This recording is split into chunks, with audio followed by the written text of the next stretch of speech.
Tidak hanya rumah sakit, tetapi juga obat, tetapi juga bahan baku obat. Jangan sampai kita mengimpor lagi. Mengenai relaksasi proses perizinan ini tidak menghambat. Semua kementerian, urusan ini jangan sampai ada yang menghambat. Kita diam saja tapi kita konsisten membeli barang yang diproduksi oleh pabrik-pabrik kita. Bodoh sekali kita kalau nggak melakukan ini.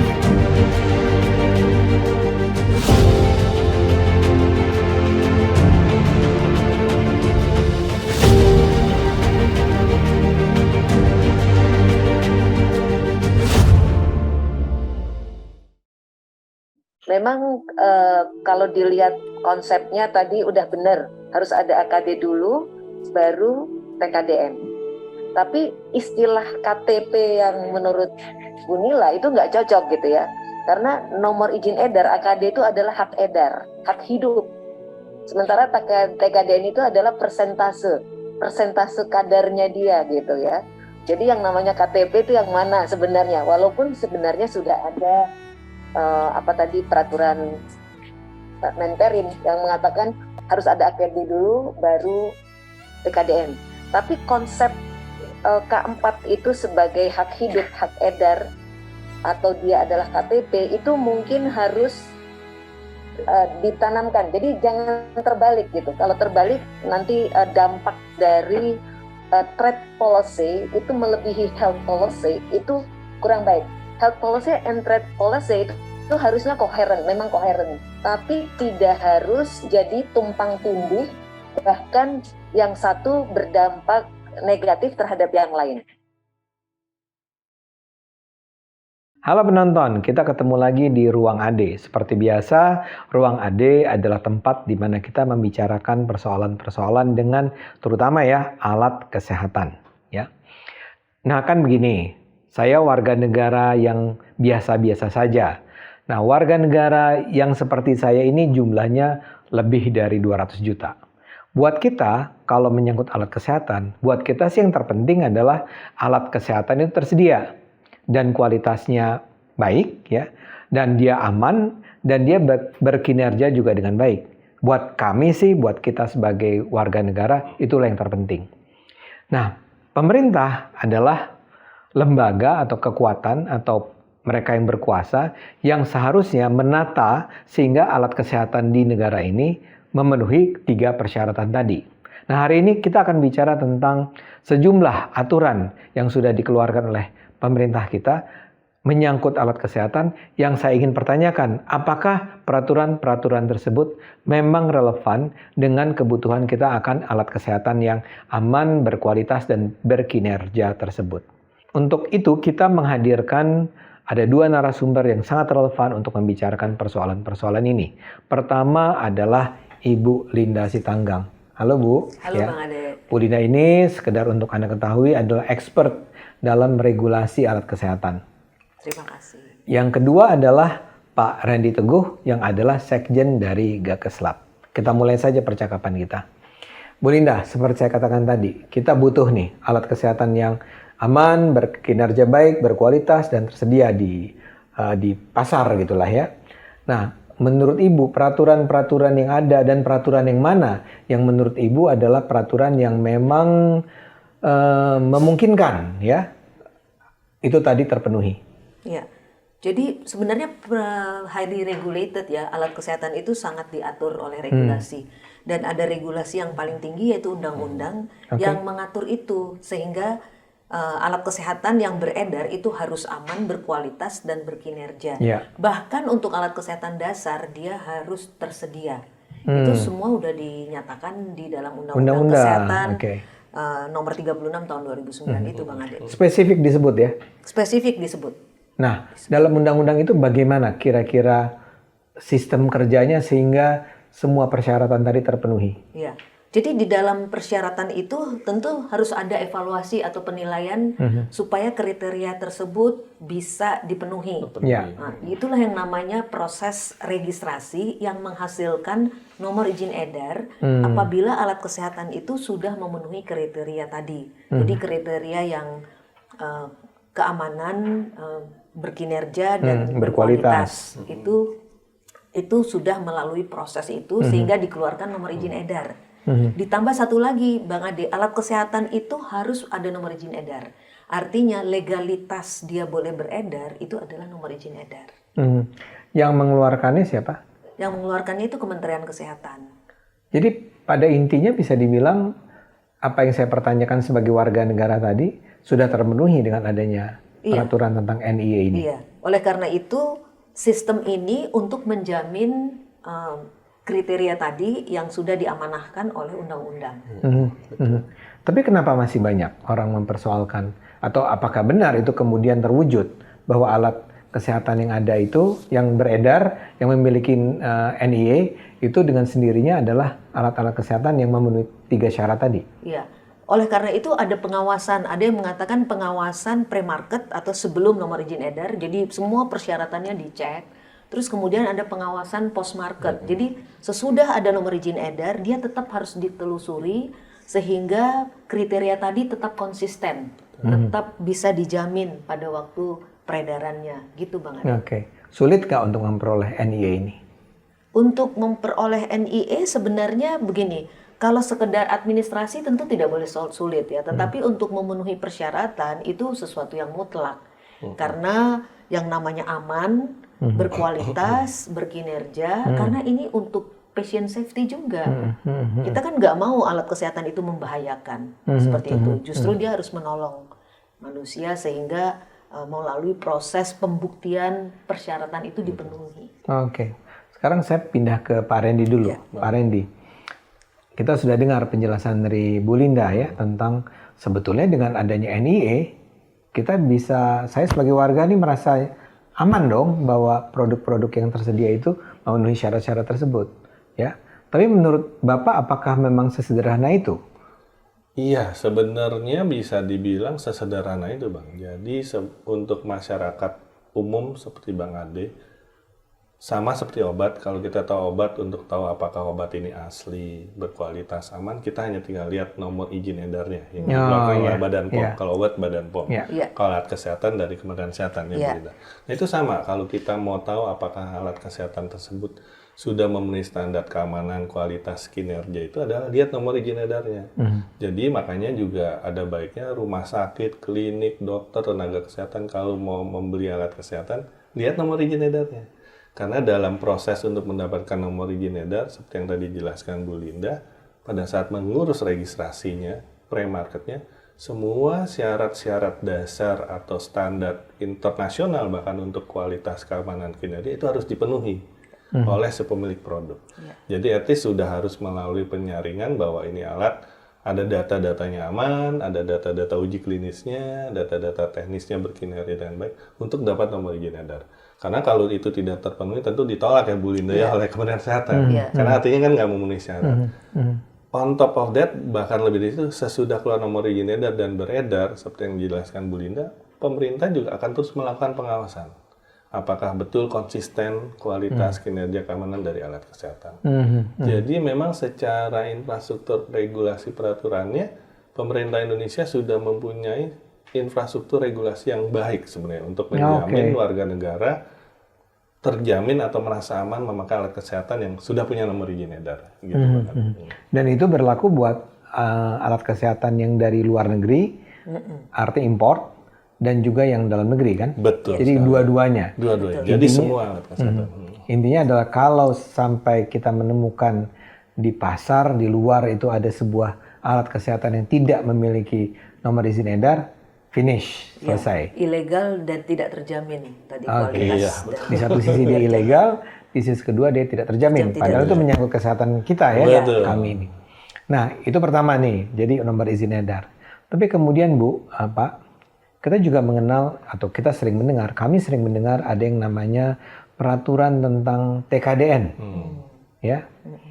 Nah, ini makhluk apa lagi nih TKDN? Ya, dan apa bedanya dengan NIA gitu ya? Iya. TKDN itu kan tingkat kandungan dalam negeri. Ya. Jadi kalau misalnya suatu alkes sudah ada nomor izin edarnya, dia sudah berhak untuk beredar. Ya. Dia sudah terjamin khasiat keamanan, kualitas dan kinerjanya. Seperti itu. Nah, TKDN itu seperti nilai tambah. Nilai tambah. Nilai tambah Oke. tentang kandungan-kandungannya itu lokal berapa persen. Jadi itu lebih kepada kandungan lokal berapa persen tingkatannya. Gitu. Oke. Itu kan nampak sebagai sederhana saja kan? Betul. Untuk mengukur berapa tingkat kandungan dalam negerinya dari komponen-komponennya barangkali ya. Betul. Oke. Saya ingin curious saja. Itu bagi Anda sebagai pelaku usaha, Iya. itu mempersulit tidak?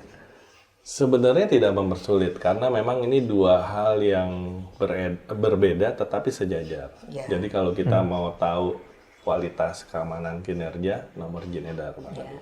Kalau yang TKDN ini lebih ke arah untuk memastikan apakah produk tersebut produk dalam negeri. Tujuannya adalah untuk terciptanya ekosistem industri, ada transfer teknologi, adanya peningkatan ekonomi bangsa dan negara ini karena ekosistem berkembang dan sebagainya. Jadi dua hal yang sejajar, tetapi TKDN ini tidak bisa menjamin adanya kualitas mutu kinerja. Itu hanya ada di nomor izin edar. Nah, TKDN sendiri ini sebenarnya adalah mungkin memang menjadi seperti nomor izin edar untuk industri-industri lain yang tidak punya nomor izin edar. Misalnya, Contohnya, misalnya pacul. Pacul itu kan bukan alat kesehatan, Bu Lina. Ya? Yeah. Tidak ada nomor izin edarnya. Orang mungkin, teman-teman dari Dinas Pertanian mungkin bingung bagaimana membedakan pacul luar negeri dan pacul dalam negeri. Tentu diminta TKDN, karena artinya kalau ada TKDN-nya, ada produksi dalam negeri. Akan tetapi alat kesehatan sama dengan obat, sebenarnya mudah untuk membedakan mana yang dalam negeri atau produk impor. Tinggal dilihat nomor izin edarnya, Bu. Karena berbeda ya, Bu ya. Jadi Oke, sorry sebelum lebih lanjut. Jadi nomor izin edar kalau dia adalah alat impor, alat kesehatan impor, itu berbeda dengan nomor izin edar untuk alat kesehatan dalam negeri. betul. Gimana Jadi membedakannya? kalau impor itu ditulisnya nomor izin edarnya didahului dengan kata-kata AKL. L dari luar negeri. Dari luar negeri. Sementara Alat kalau kesehatan luar negeri. Sedangkan untuk yang dalam negeri AKD. AKD. D dari dalam negeri. Jadi tinggal dibaca saja gitu nomor izin edarnya. Tetapi dia tidak dalam bentuk persentase seperti tingkat komponen dalam negeri. Ya. TKDN tadi. TKDN. Oke. Saya jadi curious lagi nih dengan Ibu tadi menekankan itu sebenarnya lebih ke nilai tambah. Ya. Tapi diwajibkan. Sebenarnya gini, kalau nomor izin edar itu tidak ada, dia menjadi ilegal. Iya. Gitu Bang Ade. Itu udah Pasti. wajib lah ya. Iya, Wajib itu. Wajib. Kalau TKDN, mau ada TKDN-nya atau tidak ada TKDN-nya, itu tidak masalah. Oh, Tidak oke. menjadi ilegal. Sebenarnya, iya. Cuman preferensi pada waktu pengadaan, Pembelian nih ya. pembelian, kalau ada TKDN-nya, tentu dibeli yang ada TKDN-nya gitu ya. Gitu kan Pak? Betul. Nggak, itu ada Anda yang bergulat dalam ini, dalam dunia jual beli alat kesehatan ini, itu seandainya ya ada sebuah alat kesehatan, dia udah punya nih NIA ya, tapi misalnya belum punya TKDN, itu akan dibeli orang nggak? Atau dibeli pembeli nggak? Iya, nah ini yang sebenarnya untuk alat kesehatan agak menjadi kurang pas, Bang Ade. Karena kalau kami melihat dari pengusaha alat kesehatan, yang penting alat kesehatan itu kan kalau mau dibeli adalah jaminan kualitas mutu keamanan. Itu dulu. Iya. Betul. Nah, sayangnya memang ada peraturan pengadaan barang dan jasa, saya lupa peraturan pemerintahnya, yang di situ memang menyebutkan untuk lembaga institusi pemerintah, jadi dana APBN APBD itu wajib membeli produk dalam negeri yang TKDN-nya 40%. Itu sudah wajib. Jadi ada peraturan pengadaan mengaitkan dengan TKDN. Kami mengerti karena itu dasarnya dari pemerintah untuk mendorong bangsa ini lebih memprioritaskan produk dalam negeri. Nah sekarang kalau balik ke alat kesehatan, begitu dia punya nomor izin edar AKD tetapi belum punya TKDN, menurut hemat kami menjadi kurang fair ya, karena kalau tidak dibeli, karena setidaknya dia sudah menjamin kualitas keamanan kinerja. Iya. Jangan-jangan TKDN-nya bisa cukup tinggi Bu ya, teman karena belum mengurus sertifikat TKDN. Iya. Ini barangkali penonton juga dan saya juga perlu tahu nih. Iya. Jadi yang beli alat kesehatan tuh siapa sih? Yang beli tentu rumah sakit, klinik, laboratorium, bahkan bisa tenaga kesehatan, dokter, perawat, bidan dan sebagainya. Nah, itu tadi yang akan cenderung untuk membeli alat kesehatan dengan TKDN misalnya 40% tadi siapa? Mereka rumah sakit, klinik dan sebagainya yang memakai dana APBN APBD. Karena itu khusus untuk pengadaan pemerintah. Sebagai contoh itu adalah siapa? Misalnya rumah sakit umum daerah, rumah sakit umum pusat, seperti kalau di Jakarta Cipto Mangunkusumo, Fatmawati, itu mereka punya RSUD, puskesmas. Nah, itu. Akan tetapi kalau rumah sakit swasta, klinik swasta tidak terikat dengan peraturan pengadaan tersebut. Tapi kalau dilihat dari nilai rupiahnya gitu ya, lebih banyak yang mana sebetulnya di Indonesia ini pembelian oleh rumah sakit pemerintah atau yang swasta? Ya sayangnya memang bukan sayangnya ya. Faktanya keadaannya adalah memang dana market alat kesehatan di Indonesia itu 70-80% adalah rumah sakit pemerintah, dana pemerintah. 78? 70-80%. 70-80? Iya. Oke, dan jadi sehingga memang signifikan artinya. sangat signifikan, ya. Betul. Artinya kalau mereka tidak membeli alat kesehatan, ya, sebuah jenis alat kesehatan, maka tentu saja itu adalah sebuah pukulan yang sangat luar biasa buat si produsen atau distributornya. Betul. Nah, sekarang pertanyaan berikutnya adalah, gampang nggak dapetin TKDN itu? Nah, begini Bang Ade. Sebenarnya alat kesehatan yang sudah punya nomor izin edar dan itu yang AKD itu ada kira-kira 11.600. 11.600. Ya, itu yang Ini kata dia udah Kementerian punya Kesehatan. NIE ya? Udah punya NIE dan itu AKD. Dan dia dalam negeri? Iya, AKD ya. Tetapi yang punya TKDN dari 11.600 ini kira-kira 1.000 sekian. Hanya 10%. Sepersepuluh? Sepersepuluhnya, karena 10% itu membutuhkan proses. Ya. Ya. Artinya apa? Artinya bahwa yang paling penting dulu di sini adalah nomor izin edar. Jadi kalau diibaratkan dengan identitas, nomor izin edar itu KTP, Bang. TKDN itu nilai tambah. Oke, KTP-nya adalah atau SIM-nya lah ya? SIM-nya adalah nomor izin edar. Nomor izin edar. Dia udah bisa dijual nih. Bisa dijual. Sah. Itu ada 11.600. 11.000. Orang udah senang nih. Wah, saya bisa jualan nih. Saya udah bisa beli. Ini jadi jangan dari aspek yang menjual juga, dari aspek pemakai dia juga ada akses untuk alat membeli. kesehatan. Iya. Ya. Nah, dari segitu yang ada TKDN-nya ya baru 1/10. Artinya ini kan ada persoalan juga bahwa yang paling penting adalah produk dalam negeri dulu, tetapi nilai tambah itu dimanfaatkan sesuai dengan ketersediaannya, gitu. Jangan dibalik, gitu loh, Bang.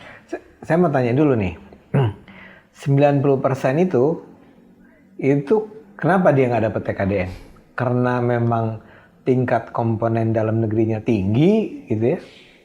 Atau hal lainnya? Ada sesuatu yang menyebabkan mereka tidak memperoleh TKDN? Karena itu perlu proses, karena TKDN itu kan sertifikat. Sertifikat itu tidak datang begitu saja, tetapi berproses, harus mengajukan, terus ya ada bottleneck lah ya, Bu Lina. bottleneck di sini. Gimana, Pak Reni? Iya, ada bottleneck karena saat ini yang bisa melakukan survei kepada pelaku usaha atau pemilik produk untuk dapat sertifikat TKDN saat ini, mohon maaf, hanya ada 2 lembaga survei, yaitu Sukovindo dan Lembaga Surveyor Indonesia.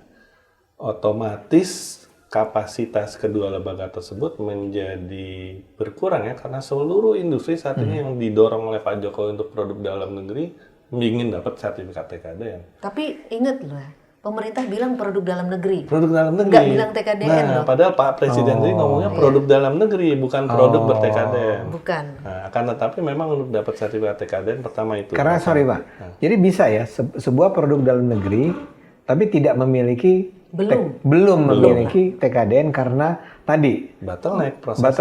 Hanya ada 2 lembaga survei. Silakan lanjut. Ya, hanya ada 2 lembaga survei. Belum lagi ngomong biayanya. Karena satu sertifikat itu saat ini bisa sampai 30-35 juta. Ya, itu cukup besar karena kita mengerti 2 lembaga tersebut kebanyakan permintaan, otomatis biaya mereka juga meningkat. Belum lagi prosesnya, itu bisa bertambah waktu sekitar 1-2 bulan lagi. Nah, jadi ya memang rasanya, artinya kalau alat kesehatan tadi Bu Linda bilang ada 11.000, baru ada 1.000, masih ada 10.000. 10.000 ini kalikan sekian banyak waktu dibutuhkan untuk semua tersertifikasi TKDN jadinya. Jadi ada soal jumlahnya kita mulai dari sana. Tapi saya dengar katanya ada janji tuh dari pemerintah bahwa akan diperbanyak. Itu sudah terlaksana atau masih speak kata orang ya? Ya kita masih tunggu hasilnya, karena memang kita dengar itu akan ada janji mau memperbanyak lembaga survei, bahkan pemerintah juga akan menyiapkan dana katanya untuk subsidi, tapi kita belum tahu sampai sekarang, kita masih tunggu. Itu belum sampai sekarang. Belum sampai sekarang ya. Tapi kembali ke apa yang terjadi sekarang ini, TKDN masih menjadi sebuah persyaratan penting bagi terjualnya, yang bisa menyebabkan terjualnya produk Alkes kepada lembaga-lembaga yang menggunakan APBN. Iya. Itu sekarang real terjadi. Real terjadi. Ya. Tadi dikatakan bahwa itu harus yang berapa? 40%. Nah, kalau sudah 40%, itu langsung akan terbeli. Ya, sesuai dengan peraturannya, begitu dapat di atas 40% menjadi prioritas utama lah, wajib dibeli. Nah, tapi memang yang kami lihat sekarang malah menjadi kebablasan, karena artinya menjadi adu tinggi-tinggian tuh. Jadi, Gimana itu? Artinya kalau yang 60% akan merasa wajib dibeli, atau pembeli akan membeli yang 60% dibandingkan yang 40% atau 45%. Padahal sudah sama-sama tinggi, tanpa memandang barangkali spesifikasi, kesesuaian kebutuhan dan sebagainya. Dan satu lagi Bang Ade, ketersediaan itu harus dijamin loh. Betul, dari Undang-Undang Dasar. Apa itu implikasinya? Jadi implikasinya begini, kalau misalnya suatu alat kesehatan itu sudah ber-TKDN, ya, itu misalnya ada di satu daerah, apakah dia akan tersedia di daerah lain pada waktu yang tepat, pada lokasi yang tepat, pada jumlah yang tepat. Nah, itu untuk menjamin ketersediaan itu cukup kompleks. Iya. Nggak hanya mengatakan kalau dia sudah ada TKDN satu, terus kemudian ketersediaan itu terjamin. Betul. Nah, ini harus hati-hati. Jadi maksudnya begini, taruhlah ada sebuah produk yang TKDN-nya udah di atas 40% minimal. Tapi pada saat yang sama dia itu tidak bisa diakses atau dia tidak available lah di semua tempat. Itu mengkhawatirkan. Sangat. Karena begini, dari undang-undang saja udah mengatakan bahwa alat kesehatan dasar itu harus dijamin ketersediaannya oleh pemerintah. Ada kalimat itu? Ada. Tapi harus dijamin oleh pemerintah. Iya, oleh pemerintah. Alat kesehatan dasar ya. Tidak bisa semua alat kesehatan, tapi paling tidak alat kesehatan dasar. Tetapi satu lagi, jangan sampai begini, kepentingan publik atau public health itu adalah salah satunya adalah ketersediaan. Jangan sampai kepentingan kesehatan masyarakat ini untuk publik ini akan menjadi dikorbankan karena TKDN gitu loh Bang Ade. Sementara AKD-nya itu banyak. Iya. Gitu. Itu yang kita harus hati-hati di dalam menjalankan. Karena begini Bu ini. ya. Jadi misalnya taruhlah kita sebut sebuah alat kesehatan spesifik X gitu ya. Iya. Kemudian ternyata sudah ada perusahaan yang bisa mencapai 40%. Betul. Ya. Itu artinya yang di bawah 40% itu tidak akan diserap oleh. Yang masalah adalah pada saat mau melakukan pembelian, semua satker, satuan kerja pengadaan akan memilih yang 40%. Karena yang 40% menjadi wajib. Karena khawatir kalau dia milih yang di bawah 40% akan kena temuan oleh pemeriksa. Karena begitu dia beli yang di bawah 40%, dia akan dipersalahkan. Dipertanyakan dulu lah. Dipertanyakan, paling tidak BPK-nya akan pada saat audit itu. Ini udah ada 40%, kenapa beli yang lebih rendah? Padahal si alat yang 40% itu belum tentu tersedia di semua tempat. Pada saat yang bersamaan. Iya. Karena kapasitas kan mungkin kapan-kapan sih ada ya. Apa namanya, inden dulu. Pas dibutuhkan nggak ada. Iya. Padahal masih banyak yang lain yang yang sudah memenuhi syarat kualitas keamanan kinerja. Betul. Yang tadi NIA itu. 11.600. Iya. Ini selama ini apa yang dilakukan kalau itu terjadi? Iya, ini yang saya dengar jadi masalah di lapangan sebenarnya. Jadi banyak yang teriak barang tidak tersedia, harus inden. Jangan-jangan masalahnya ini bisa jadi, Oke. ya. Nah itu kalau tadi 40%. Kalau di atas 40% misalnya, ada sebuah alat kesehatan yang bisa mencapai 70%. Yang di bawah 70% masih bisa dibeli tidak? Kalau menurut peraturannya yang bisa begini, yang diwajibkan dibeli ada yang 40%. Dan 40% itu adalah TKDN plus BMP. Tapi itu nanti kita Ya, jelaskan oke. terpisah ya. Nah, itu yang pasti wajib. Di bawah 40% yang bisa dibeli adalah yang di atas 25%. Itu. Nah, sesudah itu baru yang kelompok ketiga, kalau yang di atas nggak ada, yang kedua nggak ada, yang baru ketiga adalah yang tidak punya nomor izin TKDN-nya di bawah 25% atau baru nomor izin edar, belum punya sertifikat. Yang kelompok keempat terakhir adalah kalau semua itu nggak ada baru bisa produk impor. Gitu. Tapi yang tadi yang di atas 40%, ada perbedaan nggak dalam kemungkinan dia akan diserap pasarnya antara yang 70% sama yang 60%. Jadi Oke. Sebenarnya sih nggak ada perbedaan ya seharusnya. Seharusnya bisa saja dipilih yang mana saja. Yang penting sesuai dengan kebutuhan rumah sakitnya. Misalnya rumah sakitnya butuh spesifikasinya, misalnya nggak tahu saya sebutnya tombolnya di kanan ya, dipilih yang tombol kanan. Nggak harus dipaksakan tombol kiri hanya mentang-mentang karena TKD-nya lebih tinggi. 70% misalnya. Harusnya sesuai preferensi penggunanya. Iya, jadi memang harus dipikirkan juga bagaimana proses pengadaan itu tidak menghambat ketersediaan, seperti itu. Jadi itu yang paling penting. Karena apa? Karena ini barang-barang untuk kesehatan ya, yang harus terjamin ketersediaannya. Tapi itu kan kembali ke pertanyaan awal kan, apakah itu tidak akan menyebabkan akhirnya orang pokoknya TKDN-nya tinggi-tinggian gitu ya? Kita dong bisa 70% gitu kan. Sementara sebetulnya lebih diperlukan oleh masyarakat, kayak tadi Anda bilang kan, adalah soal keamanan, sehingga ya KTP-nya atau SIM-nya tadi adalah sebenarnya NII-nya itu ya. Jadi lebih penting kan dalam bayangan saya sih kan NIE-nya. Hal mendasar itu. Yang paling mendasar.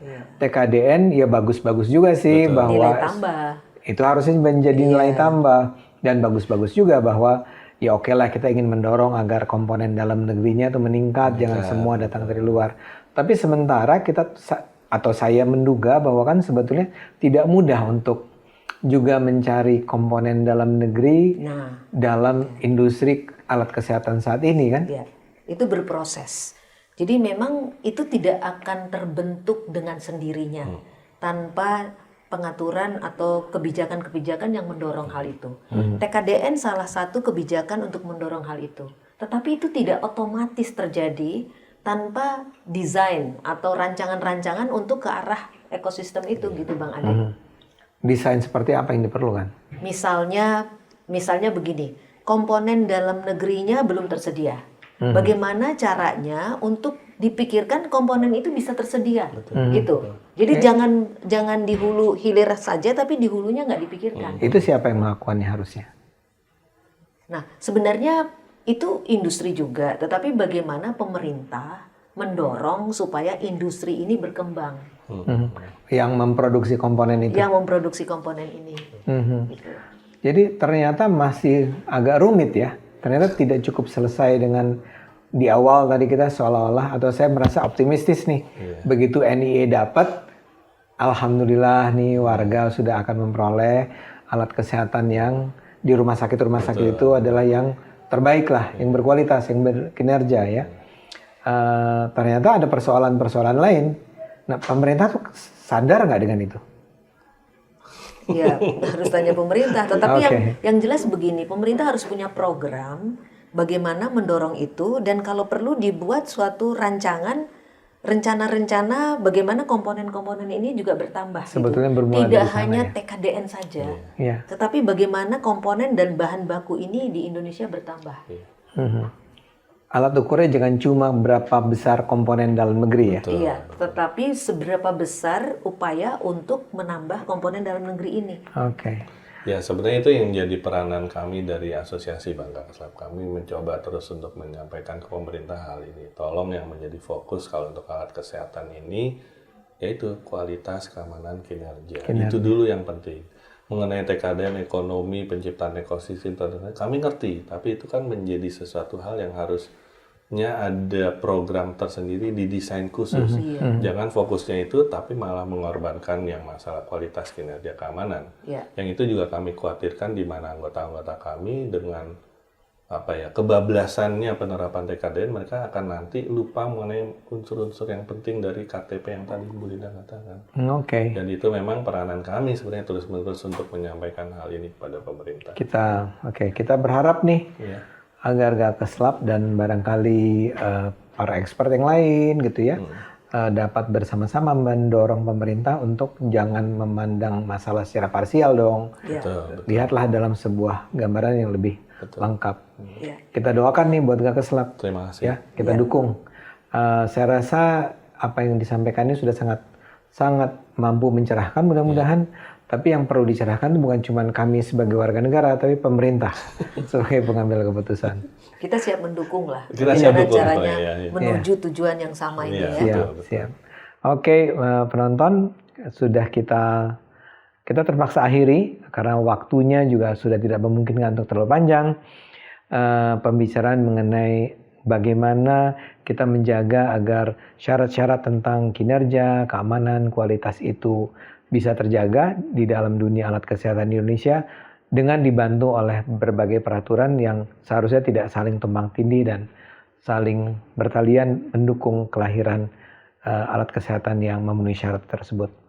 Kita dukung terus apa yang dilakukan Gakeslap untuk mendorong pemerintah melahirkan peraturan demi peraturan yang bisa menjamin ketersediaan alat-alat kesehatan dengan syarat-syarat yang tadi sudah kita sebutkan.